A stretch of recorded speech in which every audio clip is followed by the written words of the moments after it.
When you choose a fully electric car, like the new 500, you'll find many different incentives on offer. For example, most countries provide incentives for the purchase of electric cars.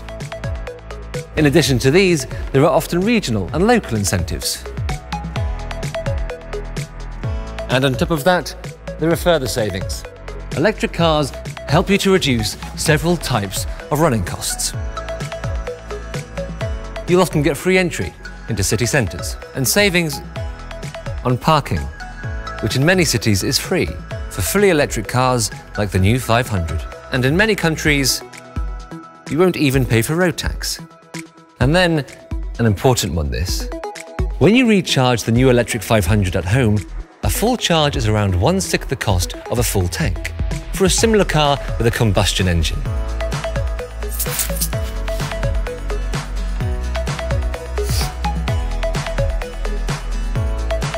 Perhaps I need a bigger one.